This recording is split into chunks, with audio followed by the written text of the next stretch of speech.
the air, guys. Are you gonna do the intro? Yeah, I can do the intro. It's fine. I just have it clipped to my finger. This really hurts. We're gonna start with some light ASMR. Ready? 30. What's up, YouTube? Welcome back to the Alive Night Callback Podcast. I am Eric Graves. I'm Eric Graves. I've been a student here for about a year, and yeah, let's kick it off. What's your name? I'm Landon. I've been a student here for like a year, so here we go. Yeah, what up, y'all? I'm Cam. Nice to meet y'all. I'm also a student here for about a year. Feel me? Shout out Lifegate. Shout out Denver. Shout out Jordan, Arece. Feel me? Shout out his father. He was preaching at Alive Night, which we'll get to in a moment. Anyways. Yeah, I'm AJ. I'm a student leader. Been here for about a year. So let's go ahead and get to our icebreaker question, I think. Yeah. Okay, where is the strangest place you've had to take a dump? Oh, I got it. So, this goes with a little story. So, I was at a little kind of standardized testing, and I heard, it was like third grade, so I heard the teacher say, okay, we're going to go for bathroom breaks, but while you're taking the test, you cannot go to the bathroom. Right.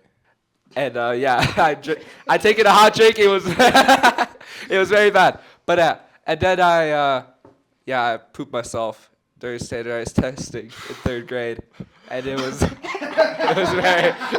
very bad.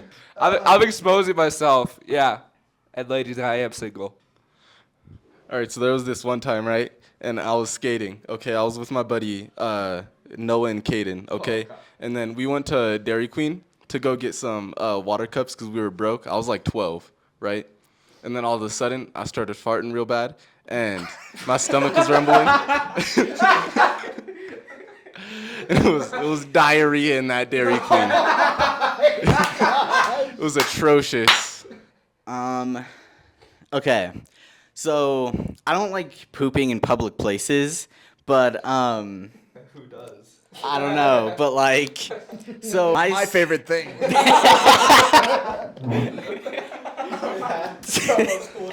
Dude, yeah, bro. There's something about the bookstore energy. Every time I go into a Barnes & Noble, I got to take a poop. So my school was like, it's like next to the Park Meadows Mall, kind of. So like for lunch, we would like go there, and on the way back, like we were just leaving, and I was like, oh shoot, I gotta go poop, and like my stomach was hurting. It was a bad day, and then I got. Right, and then I got back, and then I went to go use the bathroom, and then the floor was all wet. So, then my pants were wet all through. Oh God. Yeah, I didn't go to football practice that day. Yeah. So I was, mine was with my buddies Wes and Alex. Shout out. We were fly fishing out in 11 Mile Canyon. And I don't know if you know this, but in 11 Mile Canyon, there is nowhere to use the bathroom except for a rock, which you lean up against. I had to take my waders off, and I'm not going to lie, I had to sacrifice my underwear that day. Yeah, it was a crappy day of fishing. So we're in Denver, and we're at Lifegate Church, and every month we have a little crazy party.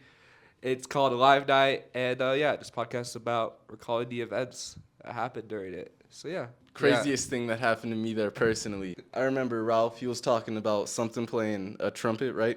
And then I farted that moment. And then he said, I was sitting, no, because I was sitting in the front row. And then he said he heard a trumpet just then. And I was like, oh no. And I was like, it was tragic. But yeah, so we're on this podcast. We're calling events that happened at Alive Night.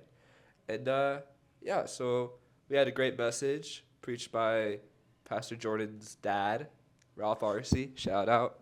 Yeah. And but yeah, he said, if I remember correctly, he said that his mom told him that God was saving him for something special, and that there was a legacy that God was saving him for. So, yeah, what do you guys think about that? Like, what's your legacy? What do you want it to be? Okay, well, he said, he mentioned that because he was like a baby, and he was like choking on like mucus or something. and like he lived like right next to the hospital. So like and his mom told him later in his life that he saved him for something special. So I think God saves us all for something special and for our legacy. And I just think that like a legacy is just like how like people will remember you, you know? Like what are you remembered for? And yeah, if you don't know me, I'm a very big theater fan.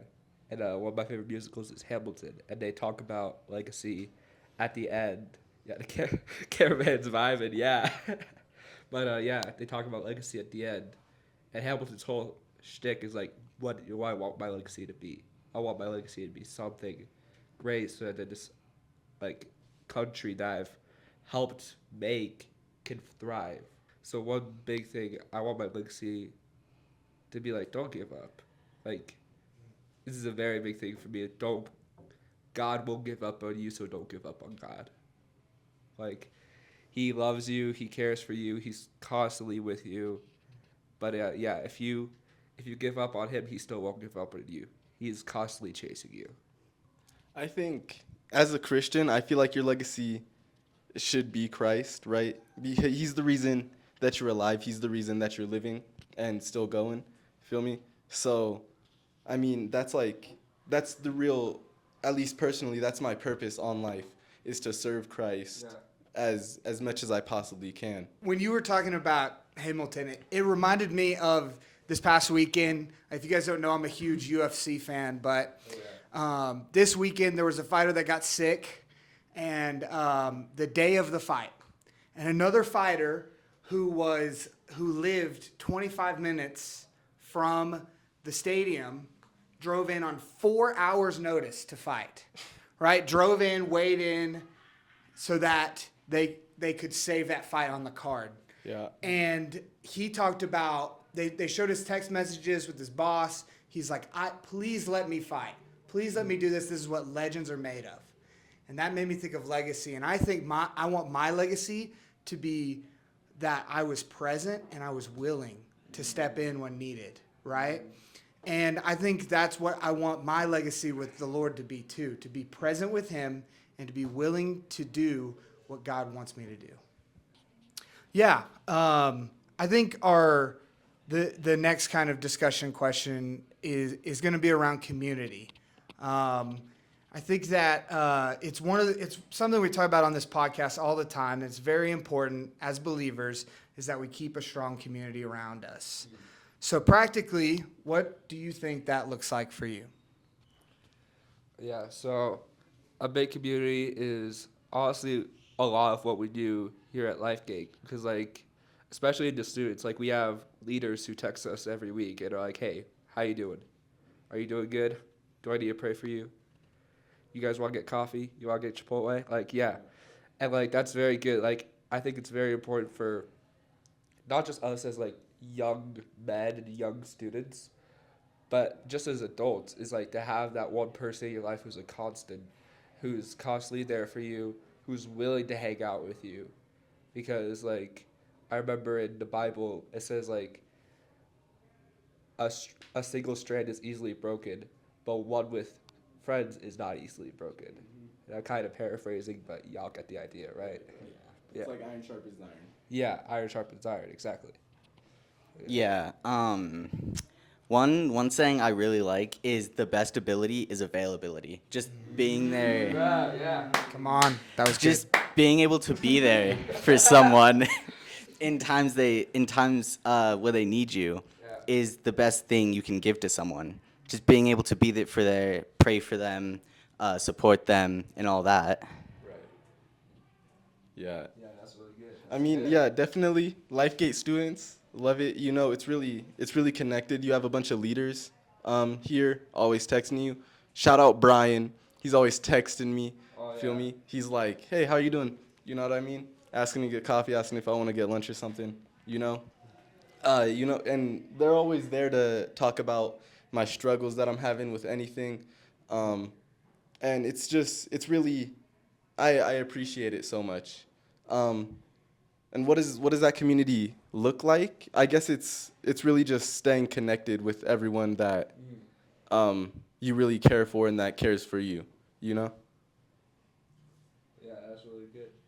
Yeah, I'd like to say that I think it's just kind of adding on. I think for me, my job and a lot of what we do at Students is we get very focused on programming, when in reality, the goodness of God is that community doesn't need to be programmed, right?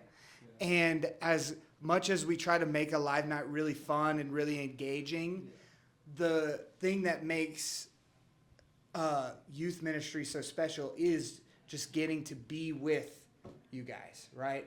Be together. When programming ends is when community begins, I feel like. And that's why I love things like City Cruise so much, because it's like we get off topic of what we're supposed to be talking about so much, but then you really get to like the heart of what's actually going on and what these people need, you know? With City Cruise, it's kind of like a nice meeting, and we talk about funny stuff, we laugh, but we also get into like the nitty gritty of stuff. Like we get into theology, we get into the deeps. We dip our toe into the deep end. So if someone is listening today and they're really struggling with finding purpose in life, they feel kind of purposeless and they just kind of feel like they're running through the motions, or they might even just feel like they're surviving but not thriving. What is something that you would say to them to help give them some purpose? Well, I think our purpose comes from God, you know. We don't have to create our own purpose, because God creates our purpose for us. And I don't know, this just came to my mind. Like, I don't think you have to like feel that you have to like read your Bible or pray. You should feel that you want to do that stuff, not that you feel like you should. That's good. Because if you feel like you have to do it, it's like a chore that you're doing because your parents told you to do it. Right. Like, you don't want to do it Yeah. anymore. And that's a really good topic, because like that's happened with me a lot with like worship music. Like I used to not like worship music. Like we would listen to it on the car on the way to school, and I'd be like, oh, can we shut off Bethel music and just listen to like KB or something?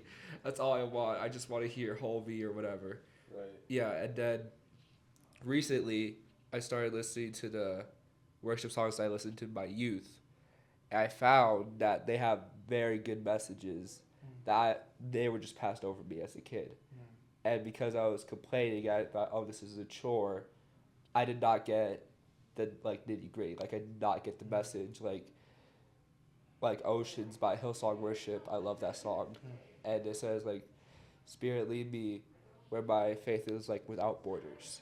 You could also, if you listen to like Hillsong Worship or you listen to Elevation Worship, you can find great meaningful things that can impact your spirit. And if you are going around purposeless, listen to those songs. They have deep, deep meaning. And a lot of times music has meaning that you're just not getting. Like you're listening to a song, you're like, oh, this is a banger. And then you look at the lyrics and they're like, you're like, dang. Yep. This is not good. Like, I didn't know The Weeknd was that kind of guy. Like, I feel like community and purpose, they really tie into each other well. Because I think back to like my freshman, sophomore year, right? And like that whole time, I was trying to find some sort of purpose, right? Because life really just felt meaningless. I've been in that position before. And then there was one day I went to church. I was going there before, but I wasn't really Christian. I wasn't listening. I was just sitting there doing whatever, right? And I went to youth group one day, just out of chance, feel me? And I actually listened. I felt seen, right? Feeling seen it's a big part of how you get that sense of like belonging, that sense of purpose, right? And then I started getting questions, right? Like how do you know so and so, such and such, right? And then you have to think, right? So for me, community it really leads into having purpose, right? Yeah, I think purpose.